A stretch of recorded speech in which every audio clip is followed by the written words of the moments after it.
The car is junk. Billionaire Marcus Vale smirked as cameras flashed around him. I wouldn't pay $5,000 for that rusted coffin. The crowd laughed. Reporters laughed. Even the auction host forced a grin.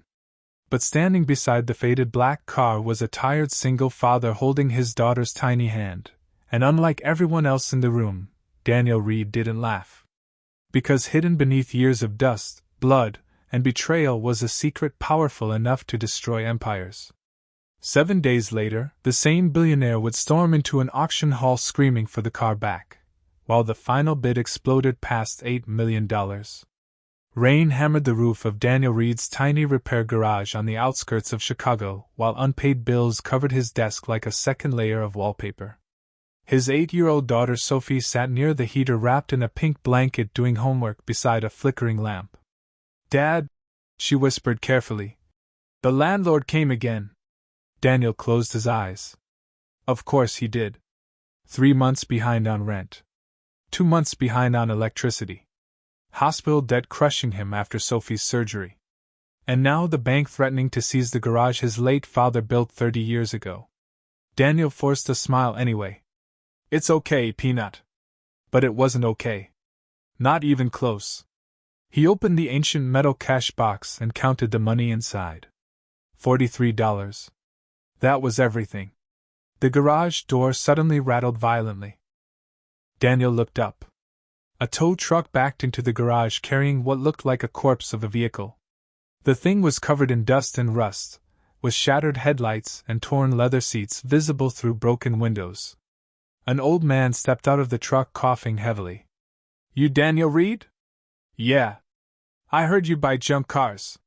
Daniel almost laughed at the cruel timing. "Sometimes." The old man handed him a faded registration file. "My brother owned this. He died last month. I need it gone." Daniel walked around the car slowly. 1963 Aston Martin DB5. Destroyed condition. Missing badges. Rotting tires. Engine probably dead. But something about it felt strange. Almost important. "How much?"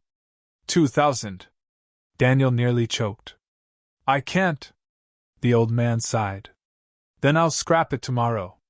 Daniel stared at Sophie in the corner. Then at the eviction notice on his desk. Then back at the car. His instincts screamed at him. His father used to say one thing over and over. "The rarest treasures always look worthless first." Daniel swallowed hard.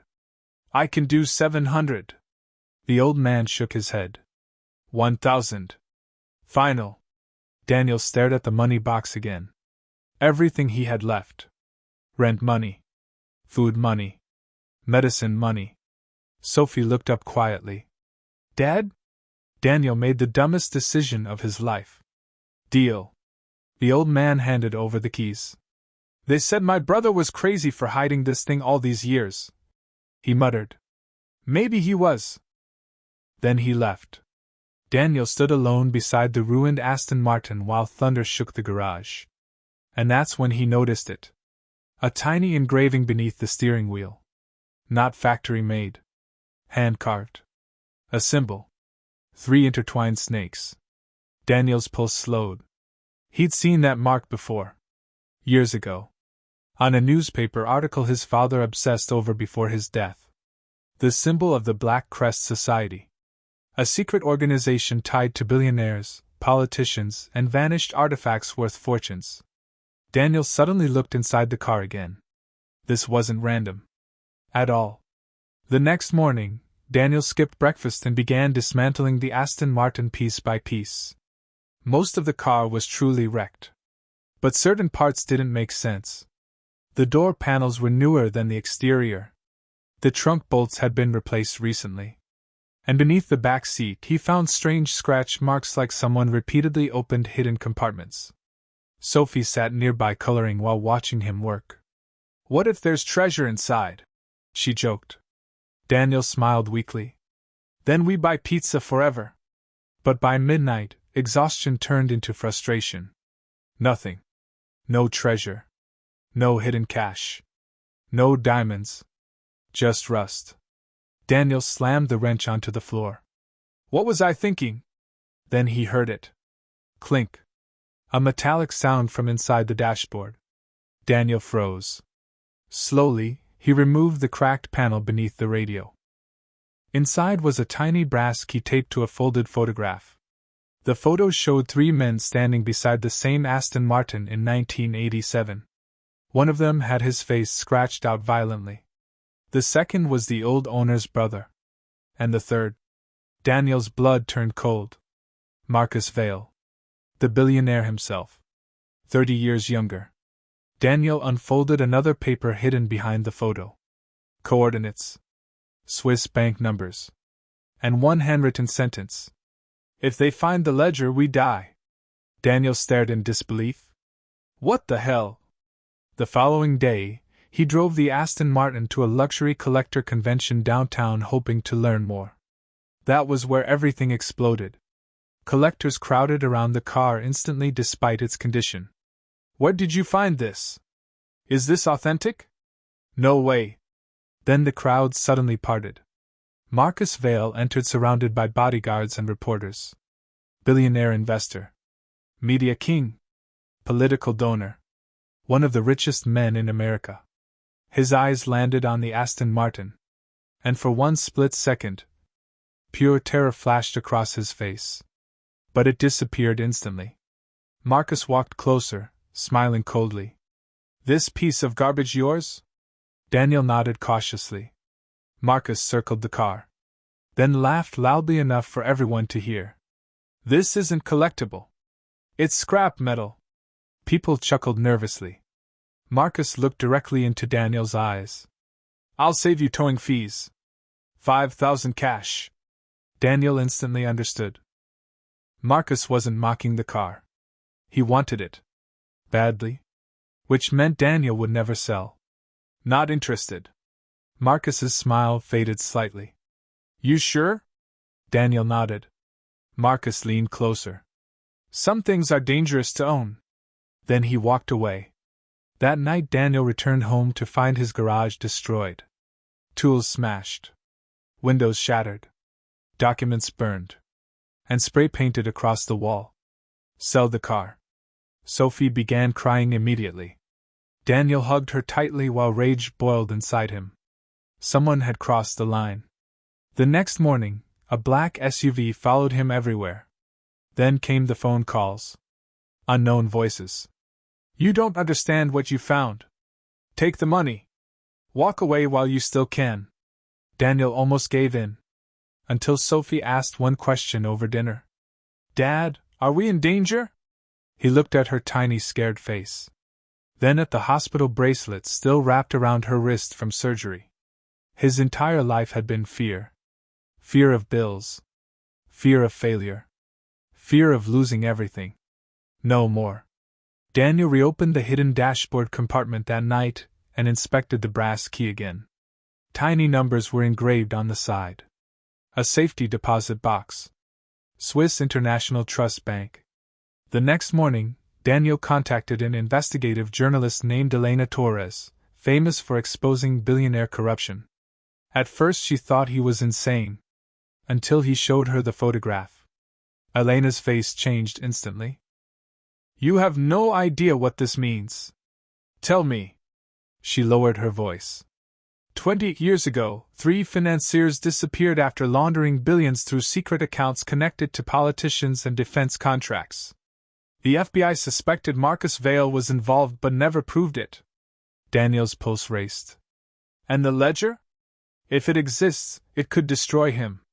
That same evening Daniel's garage mysteriously caught fire. Flames devoured half the building before firefighters arrived. Daniel barely escaped with Sophie. But the Aston Martin survived. Because Daniel had moved it hours earlier. Marcus Vail was escalating. Fast. 3 days later Elena arranged a private meeting with elite car auctioneer Leonard Graves. The moment Leonard saw the Aston Martin and hidden documents, his expression hardened. You're sitting on dynamite, he whispered. Can the car sell? Leonard looked at him carefully.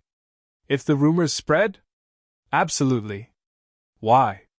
Because collectors don't buy cars. They buy stories. Within hours, whispers exploded across underground collector forums. Lost billionaire scandal card discovered. Possible hidden evidence tied to corruption case. Secret Aston Martin reappears after 30 years. The story spread like wildfire. Marcus Vail panicked. Daniel knew because the offers became insane. $2 million. Then 4. Then 6. All refused. On the 6th night, Daniel tucked Sophie into bed inside a cheap motel because their apartment was no longer safe. Dad? Yeah? Are we rich now? Daniel smiled softly. Not yet. She hesitated. You know what Grandma used to say? What? The bad guys always lose in movies. Daniel kissed her forehead. I hope she's right. At 9 a.m. the next morning, the auction hall overflowed with billionaires, collectors, media crews, and security guards. The Aston Martin sat beneath white lights like a sleeping monster. Marcus Vail entered wearing a dark tailored suit, fury burning behind his eyes. He approached Daniel privately. This ends today. Daniel stayed calm. You should have bought it for $5,000. Marcus leaned closer. You think money makes you untouchable? I can erase you. Daniel smiled faintly. But not the ledger. Marcus's face went white. The auction began. Opening bid. Leonard announced dramatically. $1 million. A paddle instantly rose. 2 million. 3. 4. The crowd gasped repeatedly as bidding exploded faster than anyone expected. Marcus finally joined. 5 million. Silence. Then another collector answered. 6 million. Marcus snapped immediately. 7. Sweat rolled down Daniel's neck. Reporters typed frantically. Cameras flashed nonstop. Then Leonard received a phone call mid-auction. His expression changed. He whispered to an assistant. Suddenly giant screens around the room flickered on. Breaking news. Federal investigators had officially reopened a corruption case tied to Marcus Vail after anonymous evidence was submitted that morning. Marcus slowly turned toward Daniel. Daniel said nothing. But Elena Torres stood near the back of the room holding a USB drive. Marcus realized the truth instantly. Daniel had already copied everything. The billionaire lost control completely. That car belongs to me, he screamed. Stop this auction. Security moved immediately. But Leonard calmly raised the hammer again. Current bid, $7 million. An older European collector lifted his paddle quietly. 8 million. The room exploded into chaos. Marcus lunged forward violently. You fools don't understand what's inside that car. Too late. Leonard slammed the hammer down. Sold. The audience erupted. $8 million. Daniel nearly collapsed. Marcus stared at him with hatred so deep it looked inhuman. Then federal agents entered the auction hall. Straight toward Marcus Vail. Reporters surged like sharks smelling blood. Mr. Vail! Did you hide illegal accounts? Is the ledger authentic? Are you under investigation? Marcus tried to leave. Agents stopped him. The billionaire who once mocked Daniel's worthless car now stood trapped beneath camera flashes while handcuffs clicked around his wrists. And Daniel? He simply looked down at Sophie, who squeezed his hand tightly. Dad? Yeah? Can we buy pizza forever now? Daniel laughed for the first time in years. Real laughter. Not fake. Not forced. Free laughter. A week later, Daniel paid every debt. Restored his father's garage. Created a trust fund for Sophie. And turned down television deals worth millions. But the biggest surprise came afterward. Elena visited him one evening carrying another envelope recovered from the Aston Martin. Inside was a final handwritten note from the original owner. If you're reading this, Marcus finally lost. The car was never the treasure. The truth was. Daniel folded the note carefully while Sophie ran through the repaired garage laughing. Outside, the old Aston Martin no longer belonged to him. But strangely, it had given him everything.